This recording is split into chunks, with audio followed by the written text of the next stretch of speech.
यह बीजक ज्ञान कबीर गुरु का बंधन साने वाला है।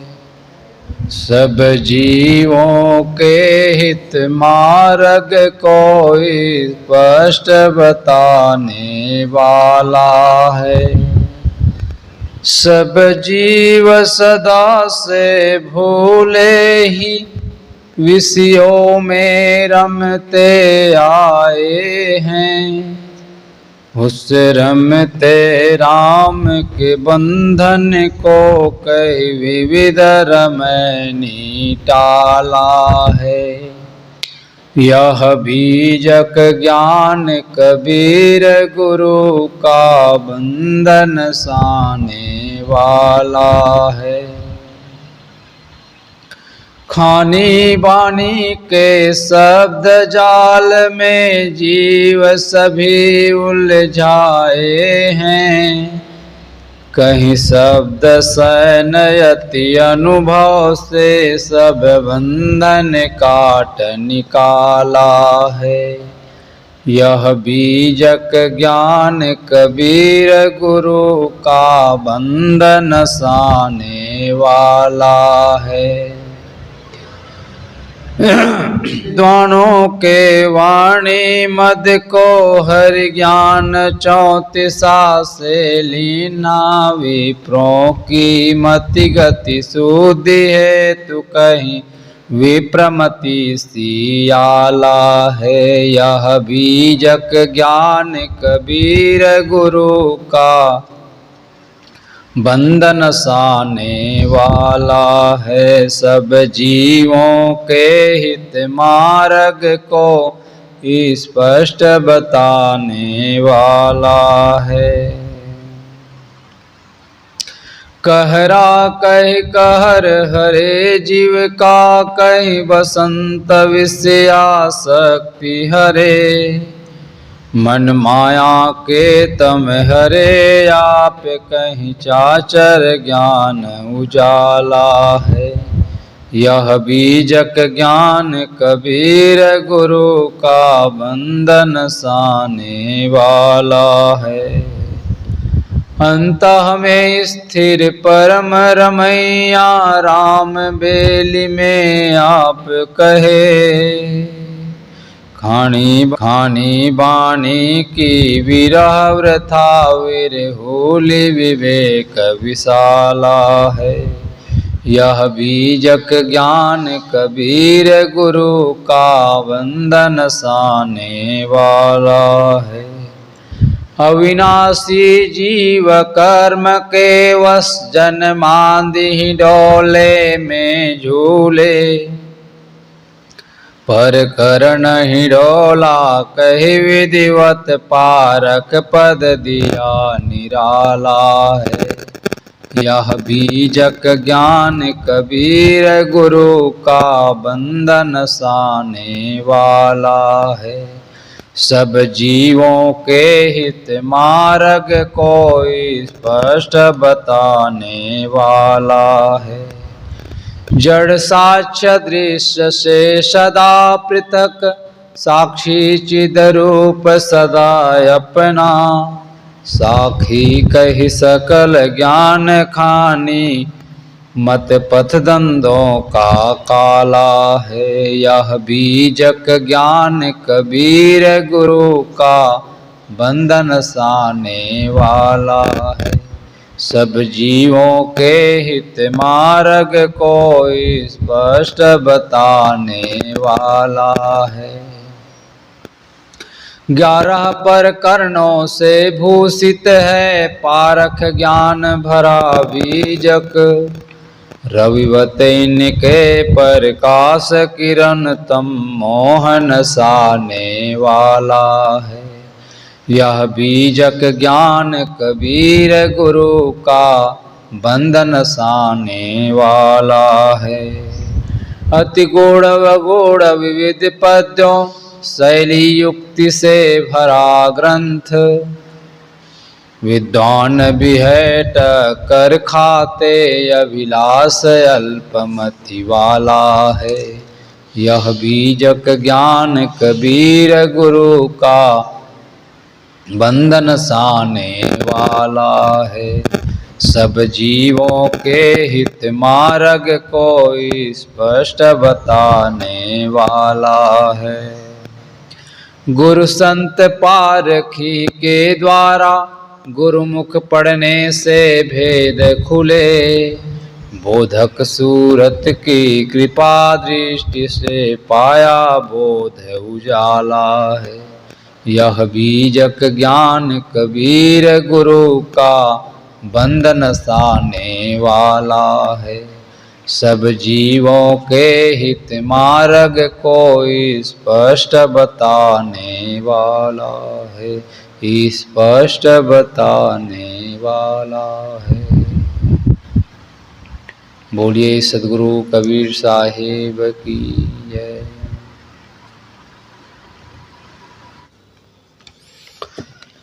जीव ही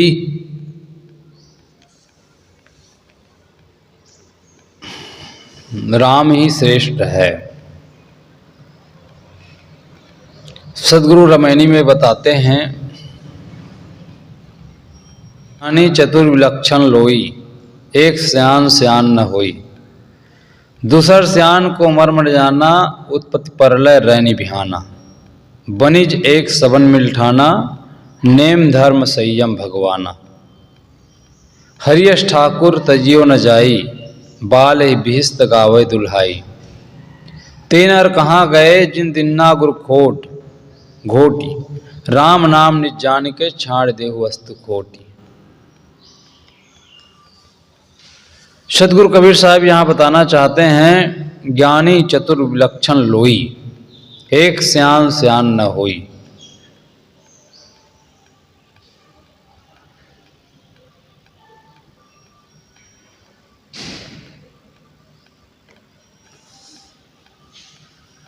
लोगों का कहना है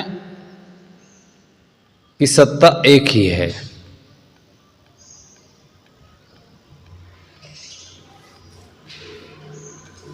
हे ज्ञानियों,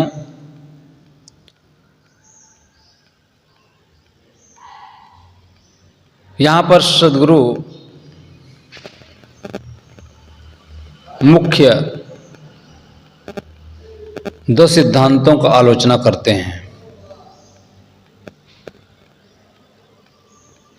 अद्वैत ब्रह्मवाद और ईश्वरवाद।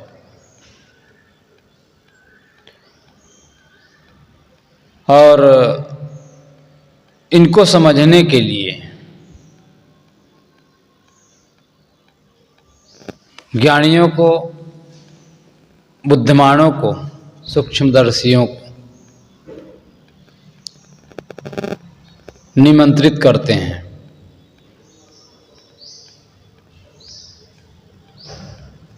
ऐसे लोग ही धैर्यपूर्वक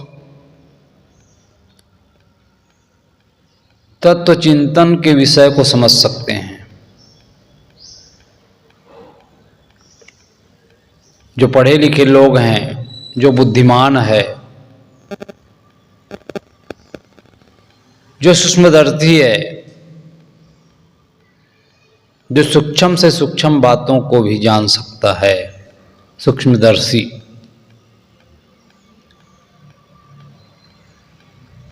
जिनकी बुद्धि तेज है, कुशाग्र बुद्धि के हैं, दो तत्व चिंतन पर विचार करते हैं,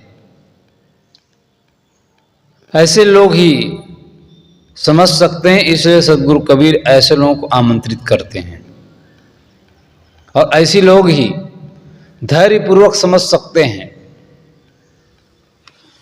जो भक्ति भावना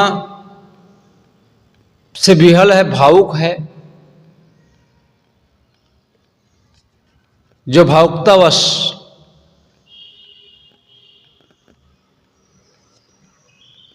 भावुक व्यक्ति जो होता है, उनका समझना कठिन है,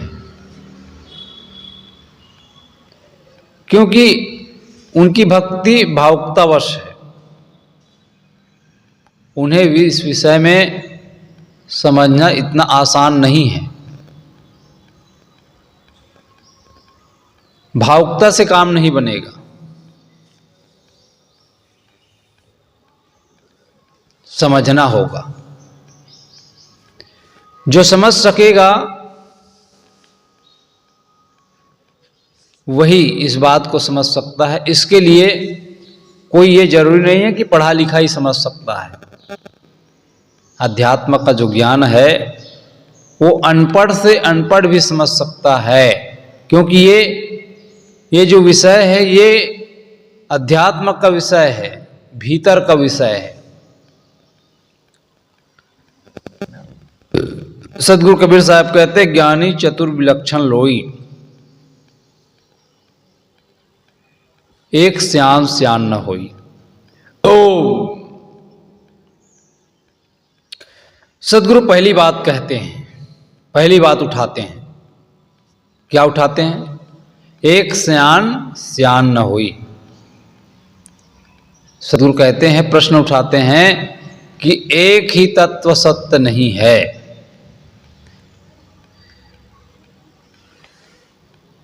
तत्व एक ही सत्य नहीं है, एक ही सत्य नहीं हो सकता। कुछ लोगों की धारणा है, क्या धारणा है? कि संसार में केवल एक ही तत्व की सत्ता है, जो अखंड है, अजर है, अमर है, सर्वत्र व्याप्त है। उसको ब्रह्मा नाम दे दिया गया। दूसरा नाम भी रखा जा सकता था, नाम चाहे जो रखा जाए, परंतु यह बात सत्य नहीं हो सकता।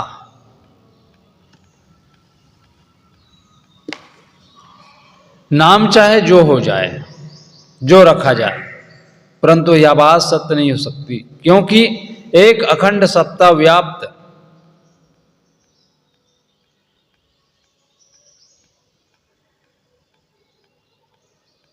नहीं है। क्योंकि व्याप्त सत्ता में क्रिया है, संचालन है, परिवर्तन है, विकार है, गति है, निर्माण। इसलिए इसमें एक ही सत्ता में ऐसा कुछ भी नहीं हो सकता। देखा जाता है कि प्रत्यक्ष संसार इन्हीं सबका समुच्चय है। इसमें निरंतर परिवर्तन हो रहा है। यदि एक सत्ता होता तो परिवर्तन नहीं होता।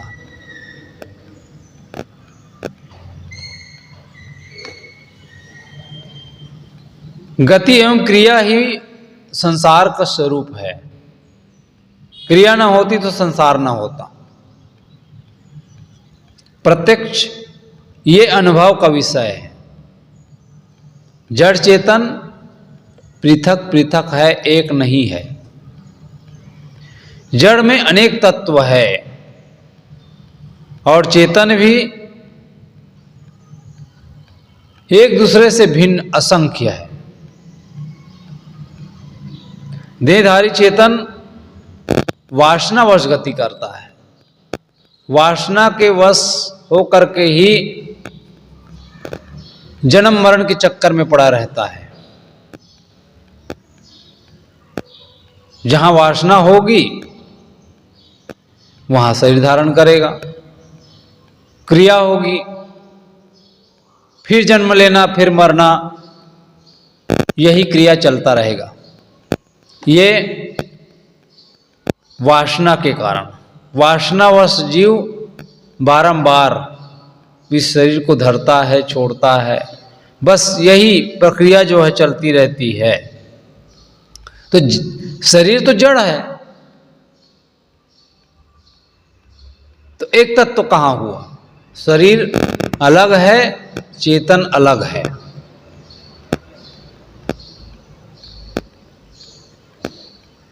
तो असंख्य है, भिन्न है। देहधारी चेतन वासनावश गतिशील है और अनेक जड़ तत्वों के सूक्ष्म कण निरंतर गतिशील है। हमारे शरीर में अनेकों सूक्ष्म कण, ये जो शरीर का निर्माण हुआ है, अनेक सूक्ष्म कण इसमें लगा हुआ है। अबाध गति से इसी प्रकार से सृष्टि क्रम चल रहा है। इन सारी बातों से आंखें मीच कर यह कहना कि सत्ता केवल एक तत्व की है, आदमी विचार नहीं करता, केवल लिखी हुई बातों पर चलते रहते हैं। सारी बातें सत्य नहीं हुआ करती। इसलिए जड़ चेतन का भेद जानना चाहिए।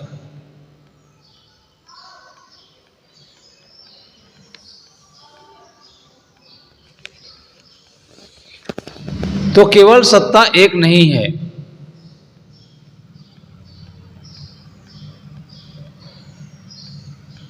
भौतिकवादी जब कह देते हैं कि विश्व में सर्वगत एक ही तत्व की सत्ता है, तब ब्रह्मवादी बहुत खुश हो जाते हैं। भौतिकवादी भी अद्वैत ब्रह्मवाद की तरफ आ रहा है, परंतु ब्रह्मवादियों की भूल है। भौतिकवादियों का परिभाषिक जो एक तत्व है वह गतिशील, अनुरूप,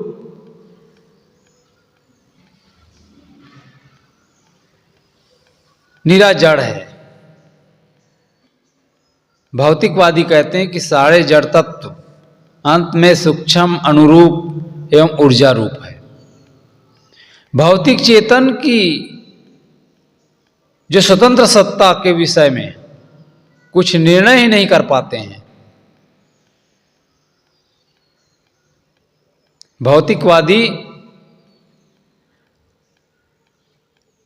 एक ही तत्व के समर्थन में पड़े रहते हैं, और एक ही तत्व के समर्थन में पड़ना अद्वैत ब्रह्मवाद के लिए, अद्वैतवादियों के लिए घाटे का सौदा है, घाटे का सौदा होगा। साधक जब संकल्पों को छोड़कर ध्यान की अवस्था में, मेडिटेशन में जब पहुंचता है, तो वहां पर संकल्पों को छोड़कर समाधि में जब पहुंच जाता है, तब वह अकेला रह जाता है। यह जीव का अकेलापन कैवल्य है, असंगत्व, असंग हो जाना। इसी को अद्वैत स्थिति कह सकते हैं। यह विवेक सम्मत है, यह विवेक की बात है। सारे जड़ चेतन को एक अखंड तत्व मानना,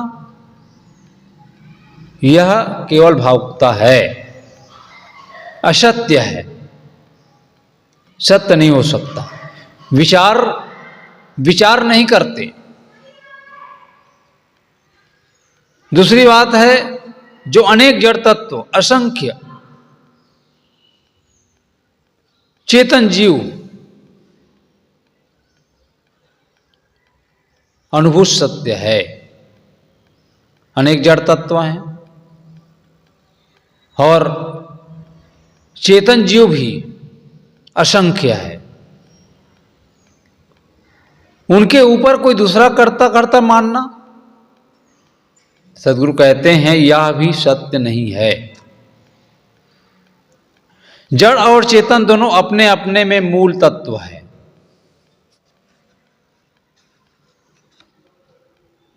संसार में दो तत्व है, जड़ और चेतन। सद्गुरु कबीर का सिद्धांत जड़ चेतन पर टिका हुआ है, जो मौलिक स्वरूप है उसका।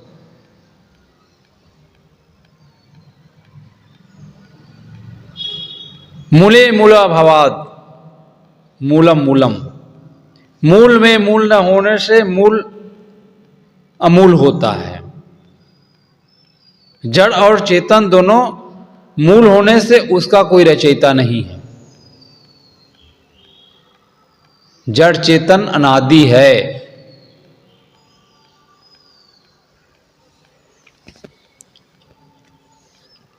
जड़ चेतन अनादि है, इसका कोई रचयिता नहीं है।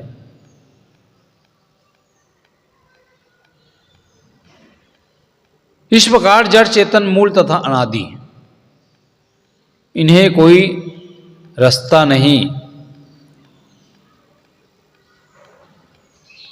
यह जो है गुण धर्म,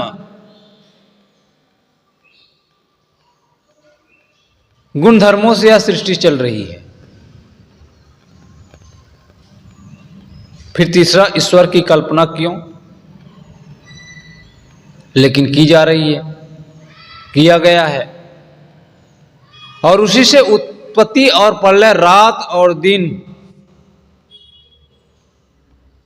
हो रहे हैं। जहां तक आत्म कल्याण के लिए ईश्वर की कल्पना का प्रश्न है, आदमी जहां तक कल्पना करता है ईश्वर का आत्म कल्याण के लिए, वह जो है हमारे दुर्बलता को उत्पन्न करती है। क्योंकि सत्ता दो है, जड़ और चेतन। अलग से कहीं ईश्वर की कल्पना की गई, ईश्वर है नहीं। हम ईश्वर की कल्पना कर लेते हैं, गढ़ लेते हैं, और उन्हीं के सामने हम रोते हैं, गिड़गिड़ाते हैं, और ऐसे आदत बना लेते हैं कि हम पुरुषार्थ नहीं करते हैं, आलसी हो जाते हैं। उन्हीं के भरोसे रहते हैं कि वही हमारा उद्धार कर देगा।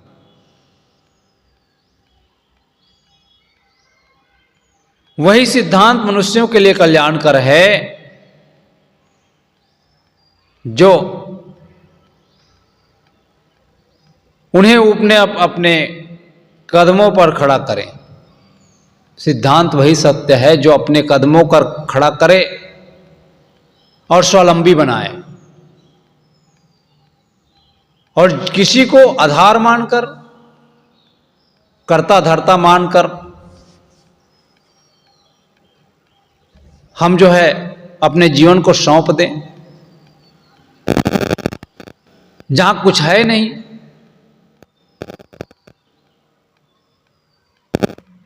कोई दिखाई देता कुछ होता तो हम उसको सौंप सकते थे, लेकिन ऐसा कुछ है नहीं।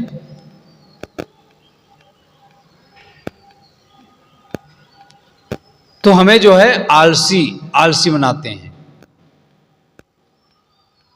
स्वावलंबी नहीं।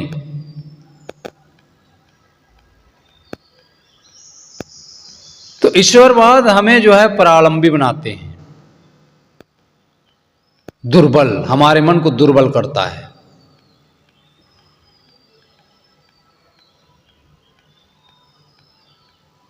नाना मत के गुरुओं ने अपना अपना एक भगवान खड़ा किया। सबका भगवान भिन्न भिन्न है ना।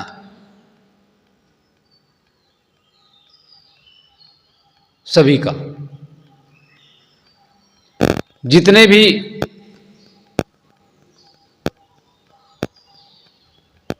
जो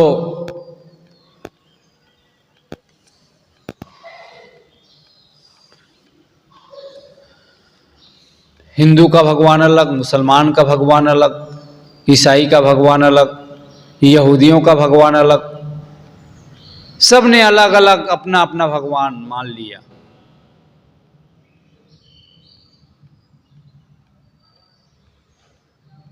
और उनको पाने के लिए नियम धर्म संयम के नाम पर व्यापार चलने लगा। अलग से ईश्वर परमात्मा मानकर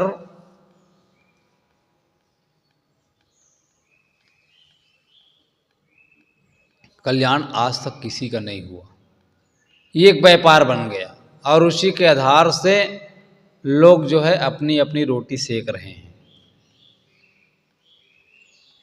बहुत बड़ा व्यापार। इसे सदगुरु कबीर कहते हैं, बनिज एक सबन मिल ठाना, नेम धर्म संयम भगवाना। इस पंक्ति में वणिज शब्द ध्यान देने योग्य है। वणिज व्यापार के लिए, ईश्वर एक भौतिक व्यापार का माध्यम बन गया, एक साधन बन गया। व्यापार वहीं तो हो रहा है।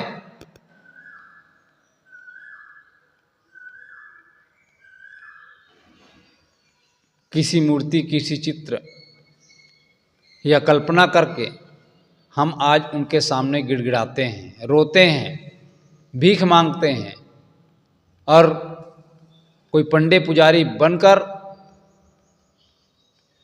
लूटते हैं जनता को।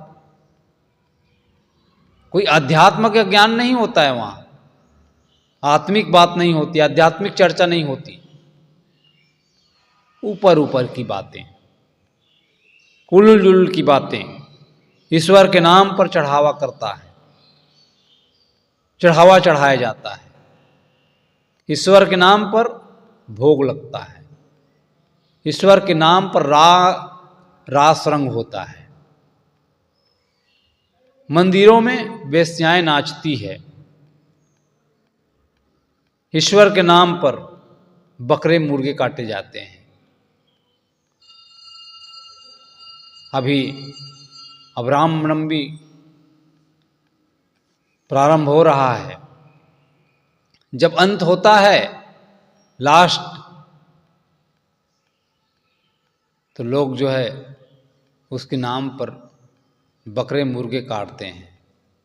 ये क्या है? ये धर्म है कि अधर्म?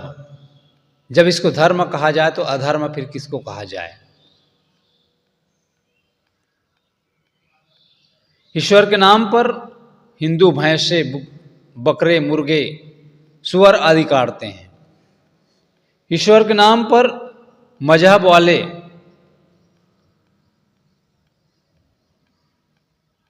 एक दूसरे मजहब वाले का गला काटते हैं। ईश्वर के नाम पर बड़े बड़े चंदे होते हैं, सांप्रदायिक भावना भड़काने के साधन जुटाते हैं। ईश्वर के नाम पर बड़ी बड़ी जागीरें खड़ी कर मुकदमे चलाते हैं। ईश्वर के नाम पर चोर जो है सेंध मारते हैं, डांका डालते हैं।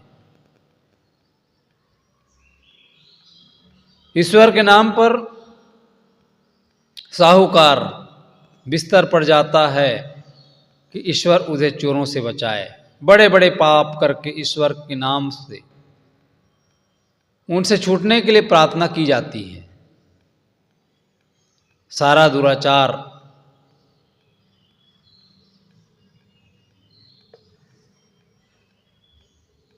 मनुष्य अपने आप को कठपुतली और ईश्वर सूत्रधार, वही हमारे तारनहार हैं। हम तो कुछ नहीं कर सकते।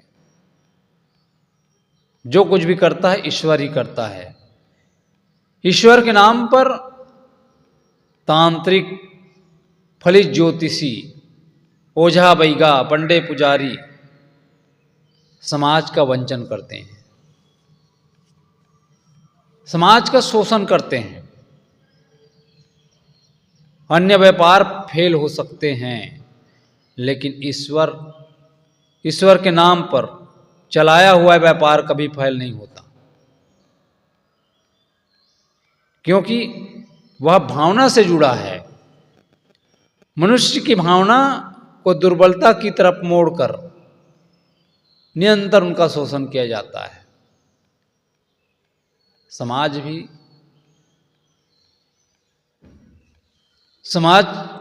जो लोग हैं, लोगों की आंखें आज भी नहीं खुलती। अंधविश्वास पाखंड में फंसा रहता है। किसी ने कह दिया एक लोटा जल साले समस्या का हल। आज कितना तांता लगा रहता है, सुबह शाम कोई विचार नहीं, कोई चिंतन नहीं।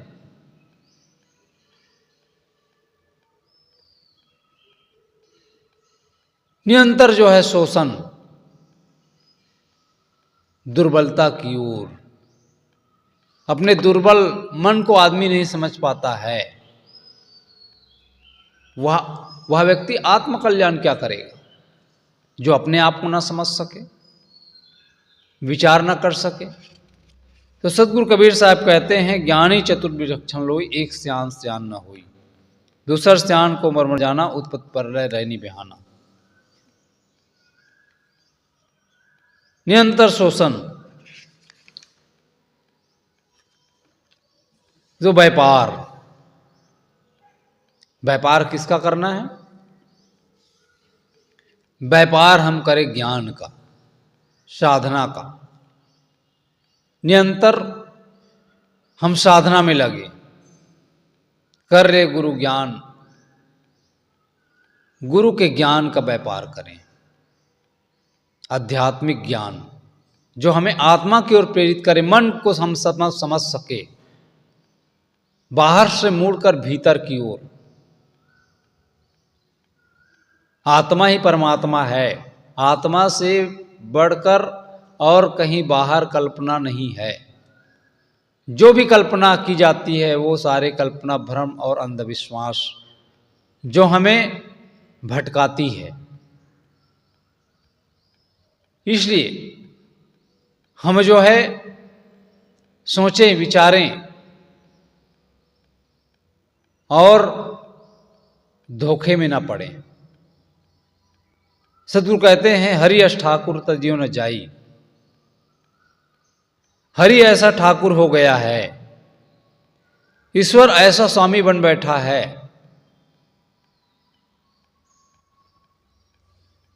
कि दिल से त्यागा जाना कठिन हो गया।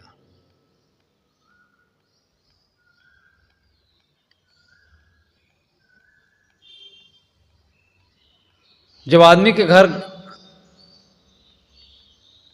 दिल में घर कर बैठता है तो एकाएक निकलना इतना आसान काम नहीं है।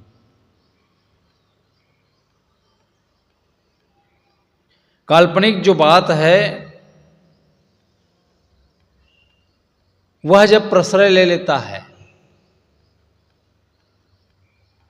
तो जल्दी निकलती नहीं है, और उनका जो विरोध करता है आदमी उसको नास्तिक कहता है, नास्तिक कहने लग जाता है। मनुष्य की दुर्बलता बताने वाली धारणा, मनुष्य को दुर्बल बताने वाली अवधारणा आस्तिक बन बैठी, और स्वावलंबी बताने वाला नास्तिक।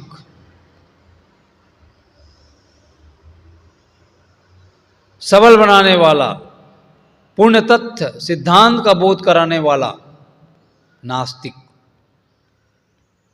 कितनी अडंबना है संसार की।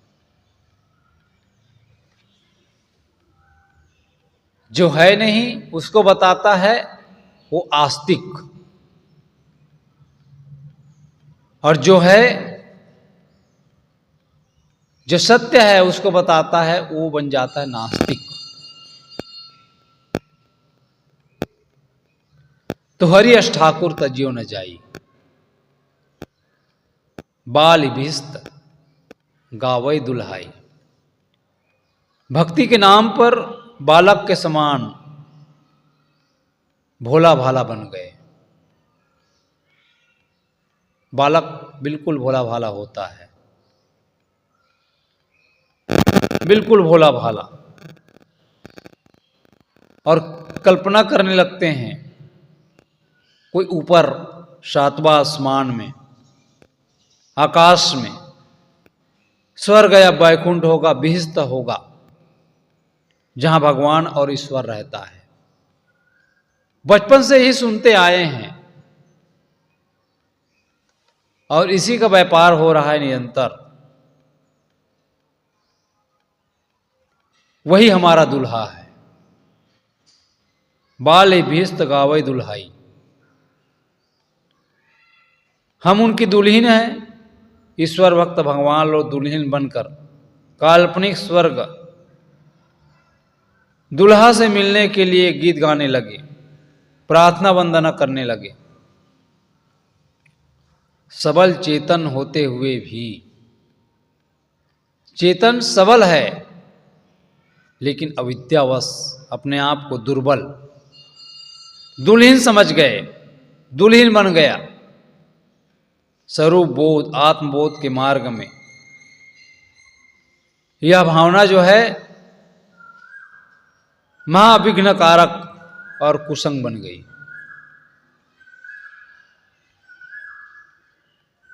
यह कुसंस्कार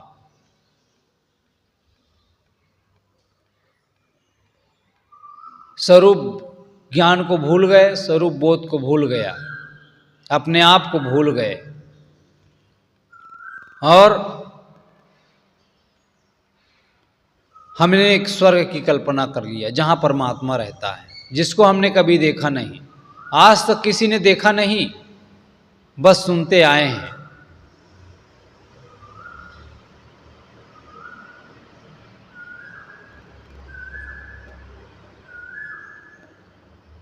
तो कबीर का जो ज्ञान है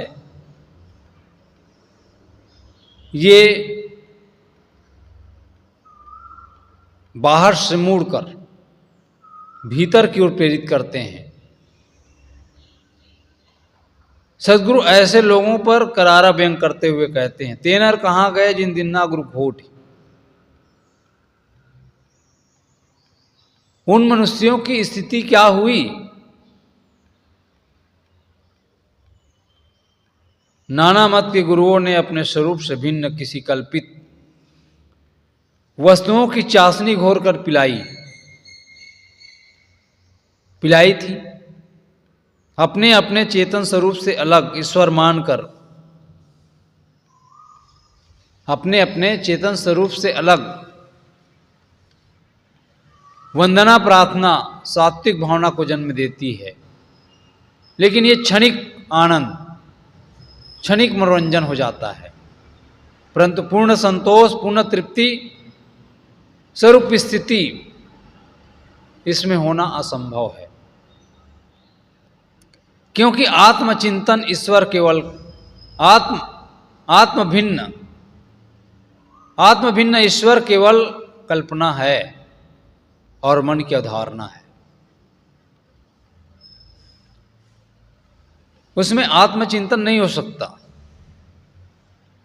क्योंकि वो कल्पना से गढ़ा हुआ है, काल्पनिक। तो सत्ता दो है, प्रकृति और पुरुष, जड़ और चेतन, दोनों एक नहीं है, अलग अलग है, भिन्न भिन्न है। इसलिए जड़ चेतन का निर्वार, जड़ चेतन का भेद, दो ही सत्ता है, जड़ और चेतन, तीसरा कोई परमात्मा ईश्वर नहीं है। ये अनादि है, इसका कोई रचयिता नहीं है, यह स्वतः है। इसलिए सदगुरु अंत में कहते हैं, राम नाम निज जान के छाड़ देहु वस्तु खोट। राम, भगवान, ईश्वर, ब्रह्म, जितने चेतन परख नाम लिए जाते हैं उनकी चरितार्थता तुम्हारे में ही हो सकती है, बाहर नहीं, तुम्हारे भीतर। उसको जीना है। सदगुरु कहते हैं, हे जीव, राम नाम निज जान के, ऐसा राम नाम, ऐसा नाम अपना ही समझ। जो राम है, भगवान है, ईश्वर है, ब्रह्म है, वह बाहर नहीं भीतर है, वह तू ही है। तू अपने को समझ, तू ही राम है, तू ही भगवान है, तू ईश्वर है, तू ही ब्रह्म है। तुमसे श्रेष्ठ कौन? तुमसे श्रेष्ठ कोई नहीं हो सकता। तूने ही ये सब नाम रखा है, ये सब जीव की ही उपज है, जीव की देन है। तू ही सारे ज्ञान विज्ञान का विधाता है। ज्ञान विज्ञान कहां से उत्पन्न हुआ? अलग से कोई आकाश से थोड़ी टपक गया। ज्ञान विज्ञान का विधाता, ज्ञान विज्ञान का मालिक यह जीव ही है। लेकिन भूलवश भूलवश हम जो है अज्ञानतावश गीदड़ बने हुए हैं। तू सिंह है, तू न किसी का दुल्हन है और न किसी का दूल्हा, तू ही सबका दूल्हा है, सबका मालिक तुम ही हो। ईश्वर, ब्रह्म, राम ये तुमसे अलग नहीं है।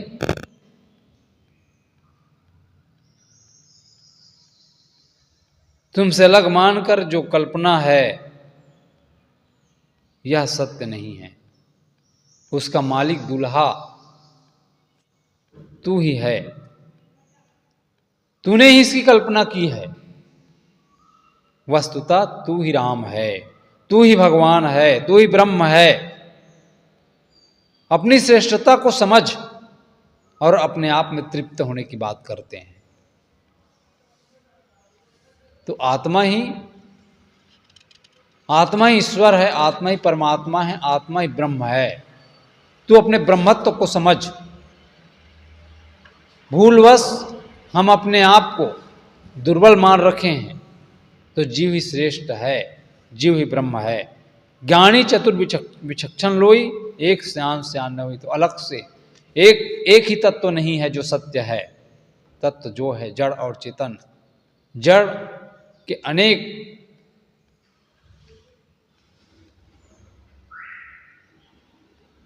जड़ और चेतन भिन्न भिन्न है, इसको हम समझें। और जो एक ही तत्व मान करके या अलग अलग ईश्वर परमात्मा मान करके मत मजहबों में यह एक व्यापार चल गया, और इसी से अपनी अपनी रोटी लोग जो सेक रहे हैं। तो हम समझें, विचार करें, ईश्वर कहीं अलग नहीं है, ईश्वर भीतर है, आत्मा ही परमात्मा। इसको समझ करके हम अपने आप में तृप्त हों। बस इतना ही। बोलिए सद्गुरु कबीर साहेब की जय।